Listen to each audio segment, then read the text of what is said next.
सर्व शिवसैनिक शिवसेना नेत्यांच्या उपस्थितीत महाविकास आघाडीच्या सर्व प्रतिनिधींच्या उपस्थितीत मी आज मुंबई पदवीधर मतदारसंघामध्ये माझा उमेदवारी अर्ज दाखल केला आहे। मला पूर्ण खात्री आहे बाळासाहेबांचा आशीर्वाद, उद्धव ठाकरेंच्या मार्गदर्शन आणि सर्व शिवसैनिकांची मेहनत याच्या जोरावर या मतदारसंघामध्ये विक्रमी मतांनी निवडून येईल असं मला विश्वास आहे।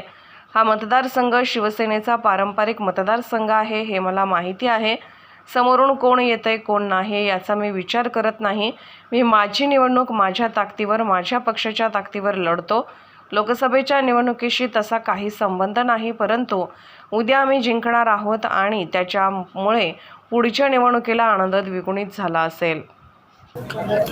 शिवसेना प्रमुख माननीय बाळासाहेब ठाकरे यांच्या आशीर्वादाने व शिवसेनेचे पक्षप्रमुख माननीय उद्धवजी ठाकरे यांच्या आशीर्वादाने आज सर्व शिवसैनिकांच्या उपस्थितीत, शिवसेना नेत्यांच्या उपस्थितीत, महाविकास आघाडीच्या सर्व प्रतिनिधींच्या उपस्थितीत मी आज मुंबई पदवीधर मतदारसंघामध्ये माझा उमेदवारी अर्ज दाखल केलाय आणि मला पूर्ण खात्री आहे बाळासाहेबांचा आशीर्वाद, उद्धवसाहेबांचं मार्गदर्शन आणि सर्व शिवसैनिकांची मेहनत याच्या जोरावरती या मतदारसंघामध्ये विक्रमी मताने मी निवडून येईन असा मला विश्वास आहे। तर मनसेकडून विविध माणसं देखील उमेदवार आहेत, कसं पाहता याकडे?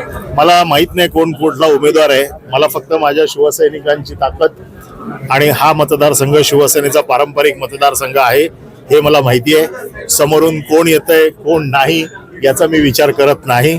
मी माझी निवडणूक माझ्या ताकदीवर, माझ्या पक्षाच्या ताकदीवरती लढतोय।